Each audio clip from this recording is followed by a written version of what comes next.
سومعی اس باغ کے مالک کے پاس جاتے ہیں، اس کنیز کے والد کے پاس جاتے ہیں اور جا کر کہتے ہیں علی جاں آپ نے تو کہا تھا کہ ہم غوث پاک کے نعرے لگاتے ہیں، محفلوں کے اندر ہم لنگر بھی پکاتے ہیں، محفلوں کے اندر ہم واقعات بھی سنتے ہیں، لیکن ذرا جمعۃ المبارک کے بعد جا کر اپنے دل سے سوچئے گا۔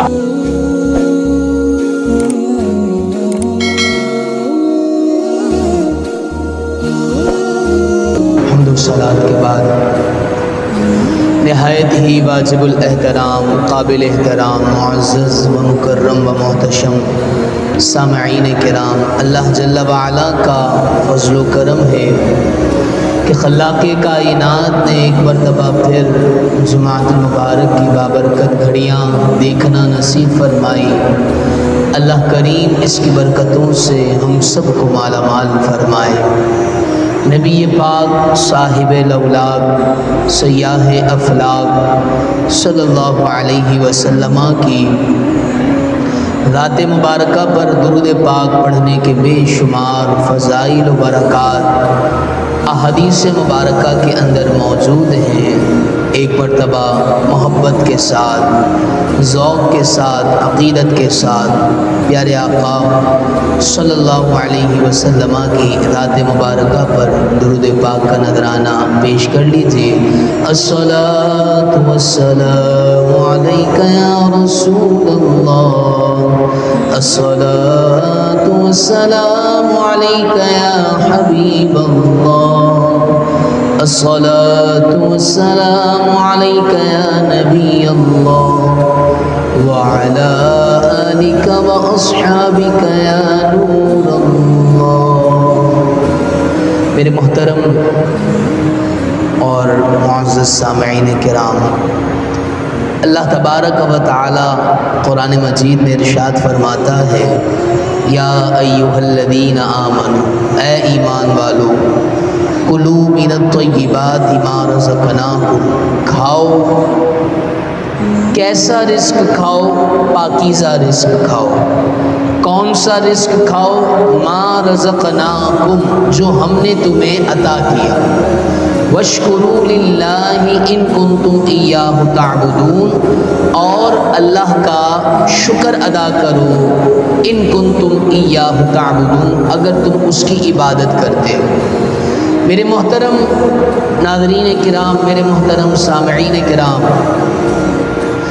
اس آیت مبارکہ کے اندر اللہ تبارک و تعالی نے ارشاد فرمایا کہ تم نے روزی کمانی ہے، لیکن رزق کیسا کمانا ہے؟ حلال رزق کمانا ہے، طیب پاکیزہ رزق کمانا ہے۔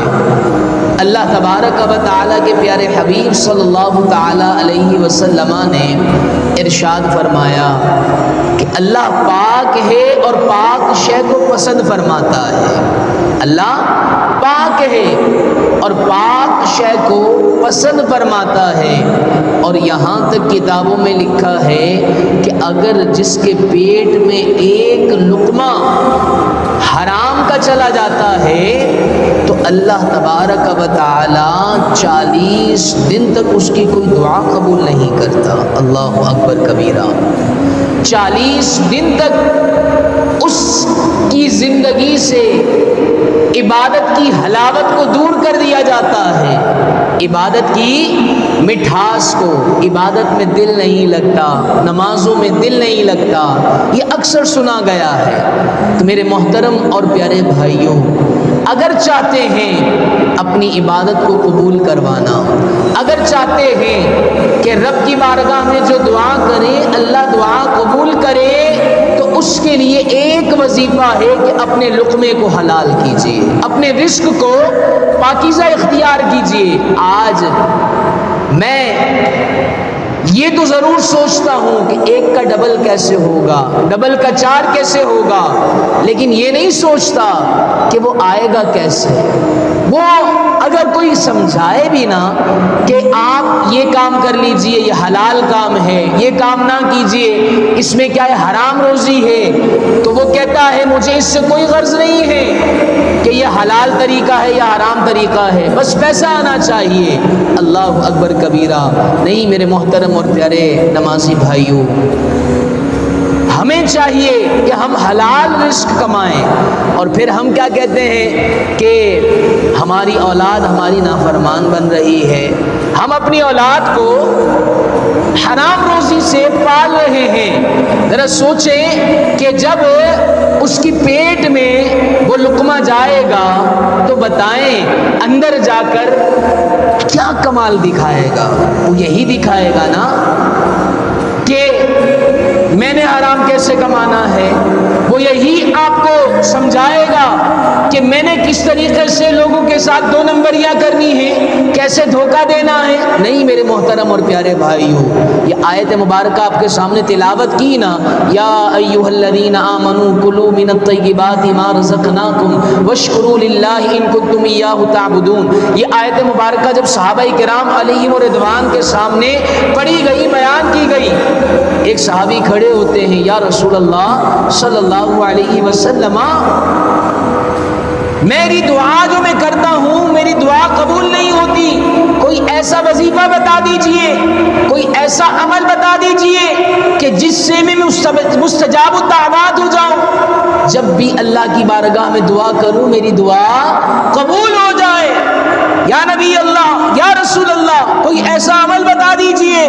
پیارے آقا صلی اللہ تعالی علیہ وسلم نے ارشاد فرمایا کہ اگر تم چاہتے ہو مستجاب الدعوات ہونا، آج میرے لیے اور آپ کے لیے بھی یہ وظیفہ ہے، اور ایک کاش میں اور آپ یہاں سے اٹھیں تو اس وظیفے کو لے کر اٹھیں. کریم آقا نے فرمایا اگر تم چاہتے ہو اے صحابہ مستجاب الدعوات ہونا، تمہاری دعائیں قبول ہو جایا کریں، جب بھی رب کی بارگاہ میں ہاتھ اٹھاؤ اللہ قبولیت کا وقت لائے تو پھر تمہیں چاہیے کہ تم اپنے لقمے کو حلال کر لو، اپنی روزی کو حلال کرو گے، اللہ تمہاری دعاؤں میں قبولیت کا ثمرہ ڈال دے گا، تمہاری دعاؤں کو مستجاب فرمائے گا.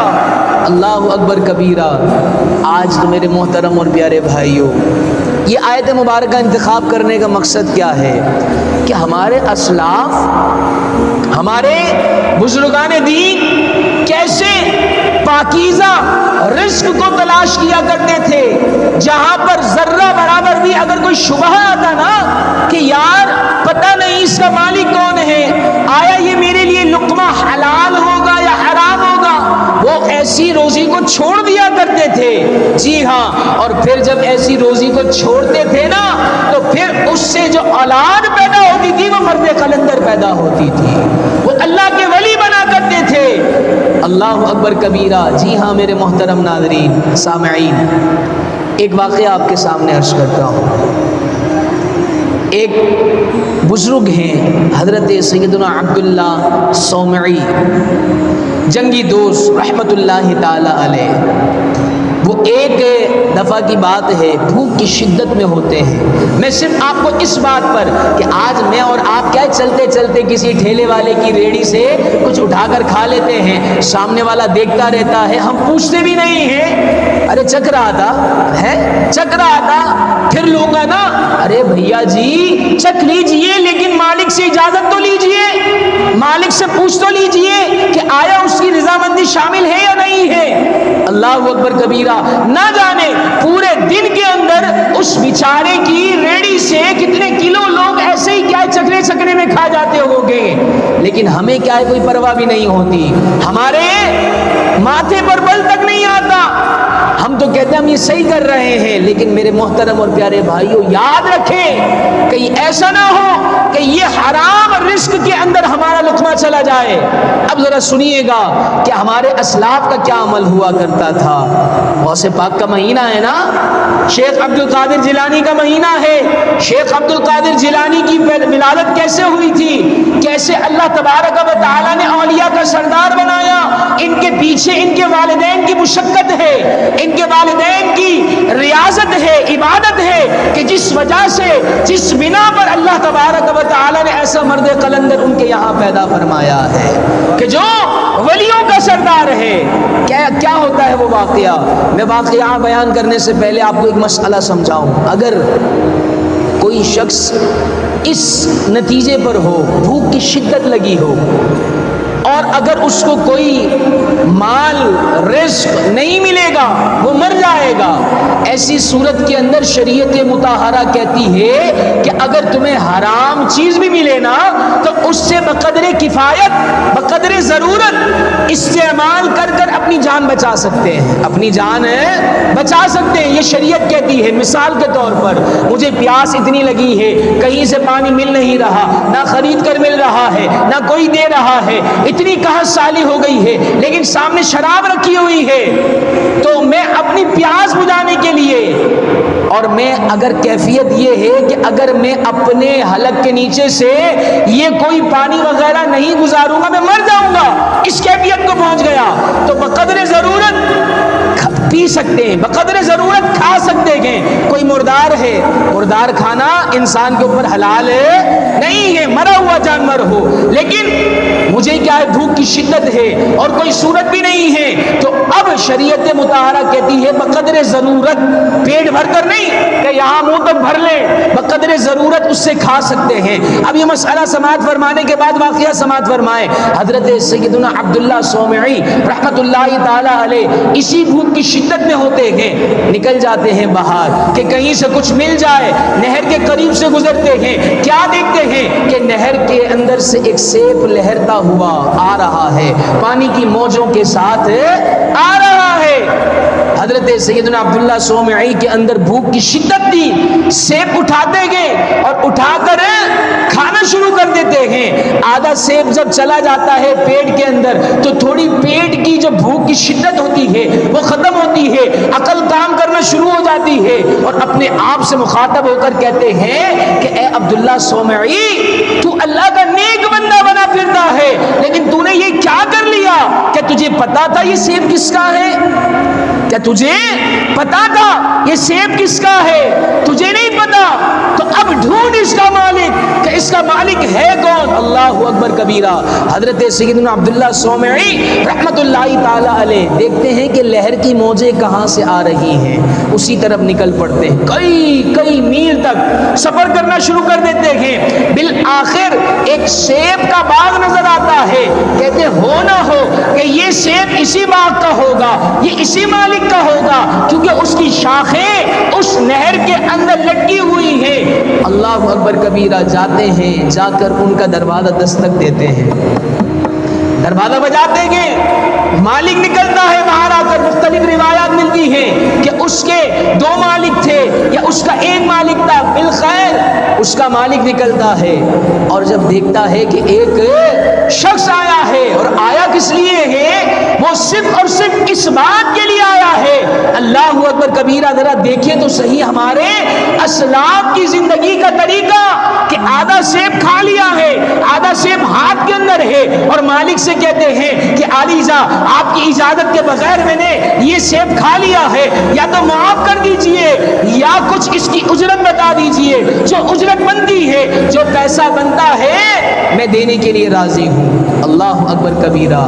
اب وہ جو باغ کے مالک ہوتے ہیں نا، وہ بھی اللہ کے ولی ہوتے ہیں، اللہ کے نیک بندے ہوتے ہیں۔ کہتے ہیں نا کہ ایک کام کرنے والا دوسرے کام کرنے والے کو پہچان لیتا ہے۔ مثال کے طور پر کوئی کپڑے کا کاروبار کرنے والا ہو، کسی دوسرے کپڑے کے کاروبار کے پاس جائے گا تو پہچان لے گا کہ یہ مجھ سے اچھا کام کرتا ہے، یا میرے برابر کا کام کرتا ہے، یا میرے سے کم تر کام کرتا ہے۔ ایسے ہی اللہ کے ولی نے اللہ کے ولی کو پہچان لیا۔ اب ہوتا کیا ہے، اللہ کے ولی چند شرائط لگاتے ہیں، کہتے ہیں کہ دو شرطیں ہیں، آپ نے ان دو شرطوں پر عمل کیا تو اس آدھے سیب کو میں آپ کے لیے معاف کر دوں گا۔ وہ عبداللہ صومعی کہتے ہیں کہ دو شرطیں نہیں، جتنی شرطیں لگانی ہیں لگا لیجئے، میں اس دنیا کا بوجھ اس دنیا میں چھوڑ کر جانا چاہتا ہوں، میں دنیا کا بوجھ آخرت میں لے جانا نہیں چاہتا۔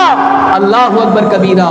وہ شخص کہتا ہے پھر میری شرائط سنیے، پہلی شرط یہ ہے کہ آپ نے کم و بیش 8 سال یا 12 سال میرے باغ کی رکھوالی کرنی ہے۔ وہ کہتے ہیں کہ لبیک، میں حاضر ہوں، میں حاضر ہوں۔ ذرا سوچیں تو صحیح، امیجن تو کریں، ذرا ذہن میں تو لے کر آئے، آدھا سیب ہے۔ آج تو ہم کیا ہے، لوگوں کے مال ہڑپ جاتے، ڈکار تک نہیں لیتے ہیں، لاکھوں لاکھوں روپے۔ پھر پھر وہ سامنے والا کیا ہے، وہ گڑ گڑاتا رہتا ہے، حضرت میرا مال دے دیجئے، میرا مال دے دیجئے۔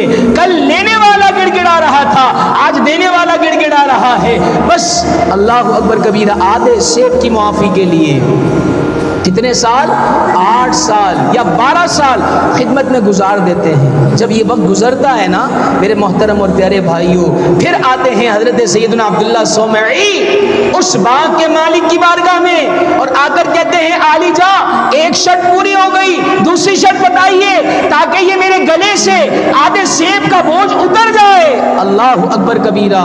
اب مالک کہتا ہے کہ تم نے ایک کام کرنا ہے، وہ کام یہ ہے کہ میری بیٹی سے تم نے نکاح کرنا ہے۔ میری بیٹی سن لو ہے کیسی، اللہ اکبر کبیرہ۔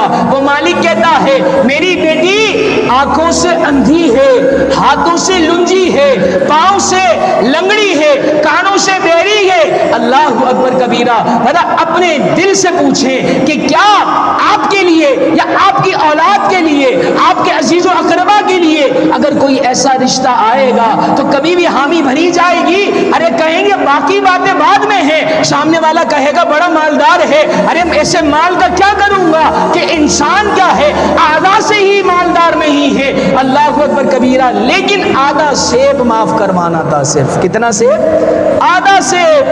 کہا دنیا میں ہی معاف کروا لوں، کہیں ایسا نہ ہو آخرت میں یہ گلے کا ہار بن جائے، آخرت میں یہی کیا ہے عذاب نار کا سبب بن جائے، دنیا میں معاف کروا لیا جائے۔ عبداللہ صومعی کہتے ہیں مجھے یہ بھی منظور ہے، مجھے یہ بھی منظور ہے، میں تمہاری کاڑی بیٹی سے، میں تمہاری بہری بیٹی سے، تمہاری لنگڑی بیٹی سے، میں تمہاری لنجی بیٹی سے نکاح کرنے کے لیے تیار ہوں، لیکن تم بتاؤ کیا مجھے میرا وہ حق معاف کر دو گے جو میں نے آدھا سے تمہاری اجازت کے بغیر کھا لیا ہے؟ وہ مالک کہتا ہے ہاں ہاں میں تمہیں معاف کر دوں گا۔ اللہ اکبر کبیرہ۔ نکاح ہو جاتا ہے، نکاح ہو جاتا ہے۔ اب حجرہ عروسی کے اندر عبداللہ صومعی داخل ہوتے ہیں۔ جیسے ہی حجرہ عروسی کے اندر داخل ہوتے ہیں نا، کیا دیکھتے ہیں کہ ایک حسین و جمیل خوبصورت کنیز وہاں پر جلوہ گر ہے، جو کہ ہاتھ سے بھی سلامت ہے، جو کہ آنکھوں سے بھی سلامت ہے، جو کہ کان سے بھی سلامت ہے، جو کہ پاؤں سے بھی سلامت ہے۔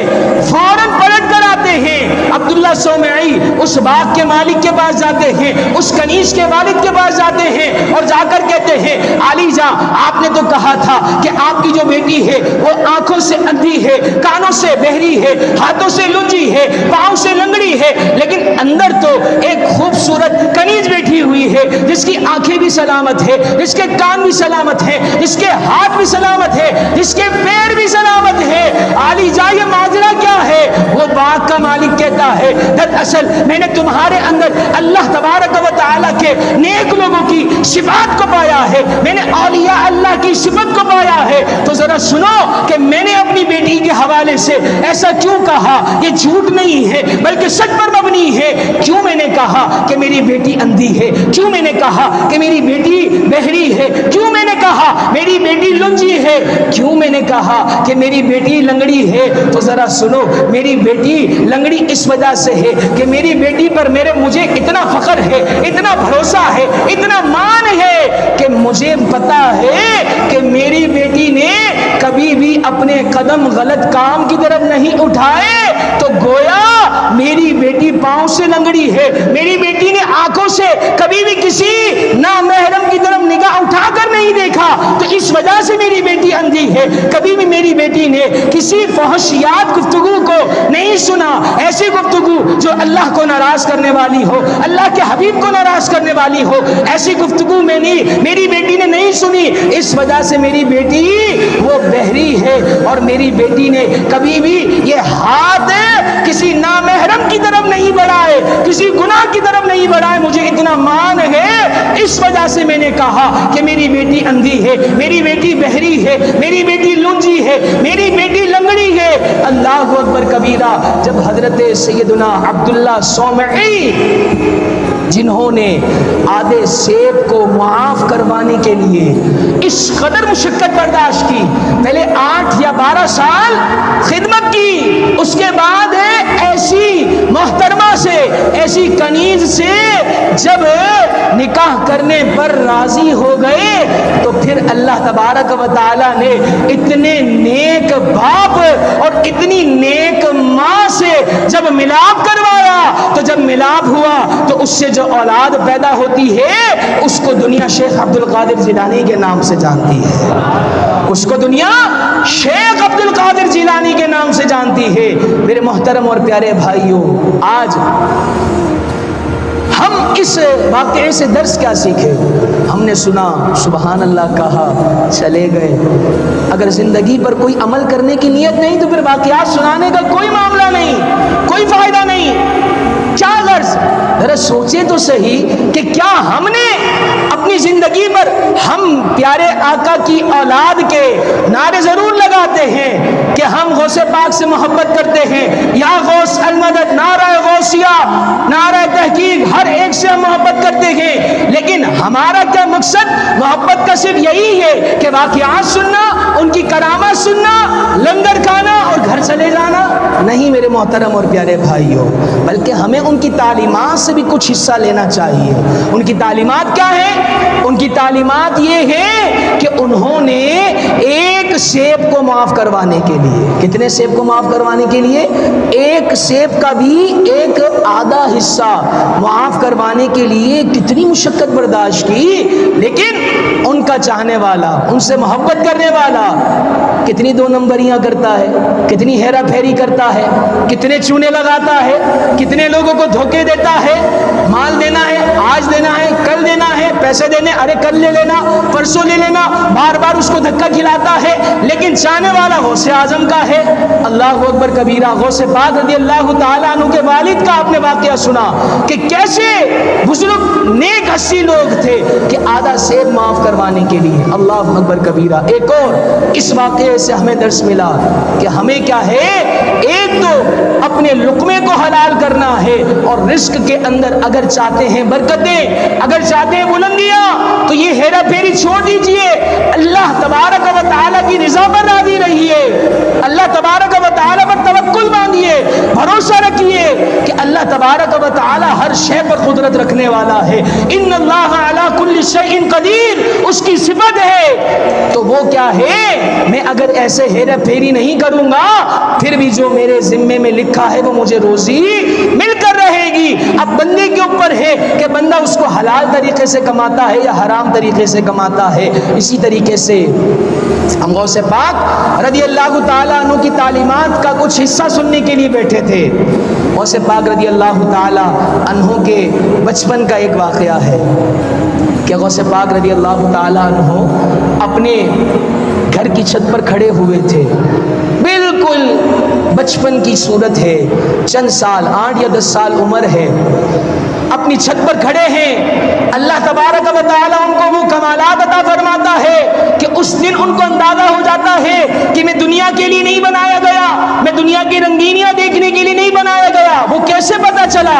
کہتے ہیں خود کہ میں اپنی چھت پر کھڑا تھا، میں کھڑا گیلان کے شہر میں تھا، بغداد کے شہر گیلان کے اندر میں کھڑا ہوا تھا، لیکن میں نے کیا دیکھا، اللہ تبارک و تعالیٰ نے میرے لیے زمین کو لپیٹ کر رکھ دیا، اور وہ مکے کی سرزمین جسے عرفات کہا جاتا ہے وہ میری نگاہوں کے سامنے آ گیا، اور میں اس دن سمجھ گیا کہ اب میرا جو معاملہ ہے وہ کچھ اور ہی معاملہ ہے، اب علم دین کے لیے نکل جاتے ہیں۔ بس آخری واقعہ، وقت کے دامن میں وسعت اتنی نہیں ہوتی، ذرا جلدی آیا کریں تو آپ کی بھی نوازش ہوگی، کچھ باتیں آپ کو بھی بیان کرنے کو ملے گی، سننے کو ملیں گی۔ خیر، چند سال عمر ہے، اپنی والدہ محترمہ سے اجازت لیتے ہیں، کہتے ہیں والدہ محترمہ مجھے اجازت دیجیے، علم دین کے حصول کے لیے نکلنا چاہتا ہوں۔ اب ماں خوشی خوشی اجازت دے دیتی ہے، اور خوشی خوشی اجازت دے کر کچھ پیسے دیتی ہے، پیسے دے کر رخصت کر دیتی ہے، قافلے والوں کے ساتھ چلے جاتے ہیں، راستے میں اس قافلے والوں کو یرغمال بنا لیا جاتا ہے، لوٹ لیا جاتا ہے، سارا مال دولت پیسہ ساز و سامان سب لوٹ لیا جاتا ہے۔ ڈاکو اس بچے کے پاس بھی آتے ہیں، تلاشی لیتے ہیں، جب تلاشی لیتے ہیں کچھ نہیں ملتا، بچے سے پوچھتے ہیں بیٹا تم بتاؤ کیا تمہارے پاس کچھ مال ہے؟ بچہ کہتا ہاں میرے پاس ہے۔ بچہ کہتا ہے میرے پاس ہے۔ تلاشی لی جاتی ہے پھر کچھ نہیں نکلتا۔ اب سارے مل کر کہتے ہیں لگتا ہے بچہ ہمارے ساتھ مذاق کر رہا ہے، بچہ ہمارے ساتھ مذاق کر رہا ہے۔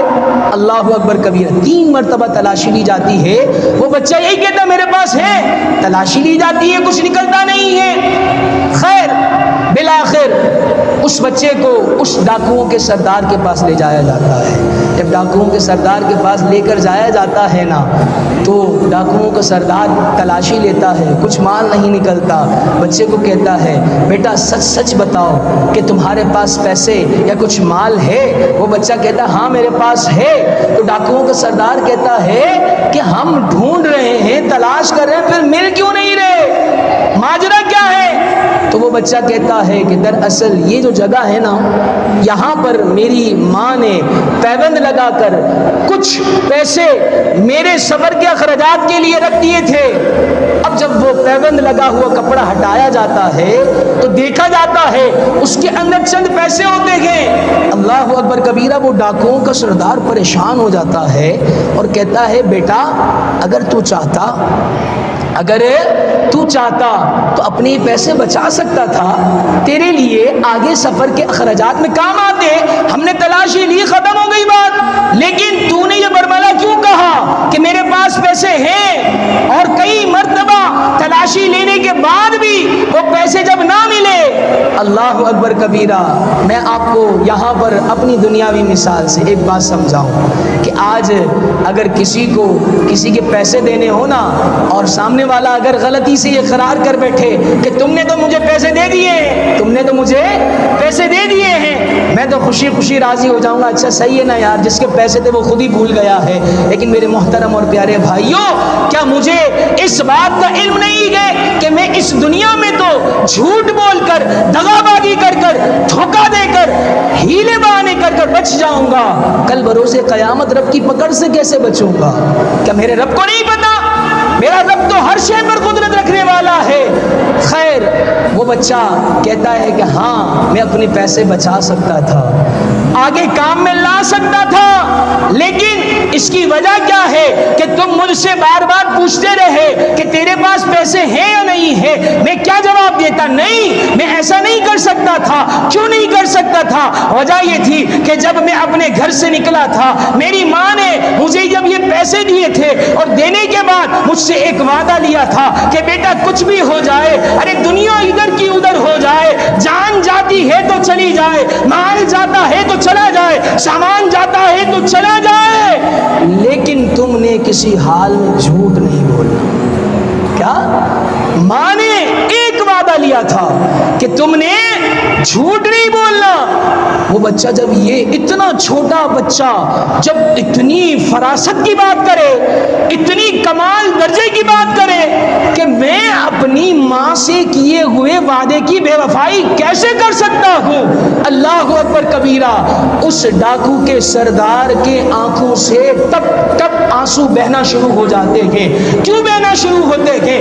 اس وجہ سے کہ وہ اپنے آپ سے مخاطب کرتا ہے اور مخاطب کر کر کہتا ہے کہ یہ چھوٹا سا بچہ ہے، اپنی ماں سے کیے ہوئے وعدے سے بے وفائی نہیں کر رہا، میں رب کا بندہ ہوں، رب مجھ پر نوازشات کرتا جا رہا ہے، میں رب کی نافرمانی کرتا ہوں، رب مجھے دولت دیتا ہے، میں رب کی نافرمانی کرتا ہوں، رب مجھے شہرت دیتا ہے، عزت دیتا ہے، سب کچھ دیتا ہے، میں رب کی دن بدن نافرمانی کرتا جاتا ہوں۔ یہ ایک بچہ ہو کر اپنی ماں سے وعدے کو بے وفائی نہیں کر رہا، میں اپنے رب سے کیے ہوئے وعدے کی کتنی بے وفائی کرتا ہوں۔ اللہ کہتا ہے نماز پڑھ، میں نماز نہیں پڑھتا، اللہ کہتا ہے زکوٰۃ دے، میں زکوٰۃ نہیں دیتا، اللہ کہتا ہے لوگوں کے حقوق کو پامال لا کر میں لوگوں کے حقوق کو پامال کرتا ہوں۔ میں کیسا بندہ ہوں؟ یہ بچہ ہو کر اپنی ماں سے وعدہ نبھا رہا ہے، میں اپنے رب سے کیے ہوئے وعدے کے ساتھ بے وفائی کر رہا ہوں۔ بس یہ ایک ننھے منھے بچے کے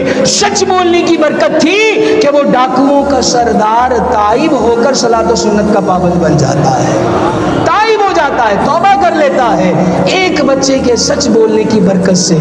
میرے محترم اور پیارے بھائیوں، وہ کہتے ہیں نا ترغیب کے لیے سراپا ترغیب بننا پڑتا ہے۔ اگر آپ چاہتے ہیں آپ کی اولاد سچ بولے، آپ کو سچ بولنا پڑے گا، پہلے آپ کو سچ بولنا پڑے گا۔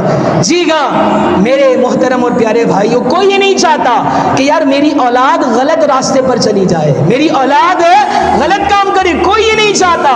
گرے سے گرا ہوا باپ بھی یہ نہیں چاہتا کہ میری اولاد کیا ہے غلط کاموں کی طرف جائے۔ لیکن یاد رکھیں میرے محترم اور پیارے بھائیوں، ترغیب کے لیے سراپا ترغیب بننا پڑتا ہے۔ اگر چاہتے ہیں کہ میری اولاد گٹکا نہ کھائے تو پہلے آپ کو گٹکا چھوڑنا پڑے گا، میری اولاد سگریٹ نہ پیے پہلے آپ کو سگریٹ چھوڑنی پڑے گی۔ ارے باپ بدولت کیا ہے یہاں پر سٹے لگا رہا ہو اور اولاد کو کہے بیٹا یہ بہت بری چیز ہے، بتائیں کیا اس کے دل میں اثر کرے گی؟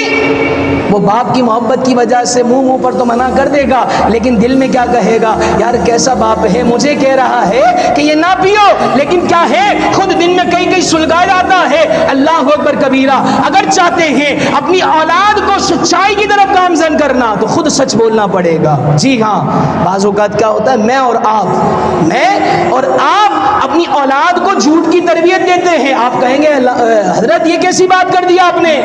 جی ہاں میرے محترم اور پیارے بھائیوں، میں آپ کو ایک چھوٹی سی مثال دیتا ہوں۔ گھر پر کوئی آیا، امام صاحب ہیں، امام صاحب گھر میں ہیں موجود، امام صاحب گھر میں موجود ہیں، بچہ گیا گیٹ پر، دوبارہ گھر کے اندر آیا، ابو آپ کا پوچھ رہے ہیں کوئی، ارے جا کر کہہ دو کہ یار نہیں ہے کہیں گئے ہوئے ہیں۔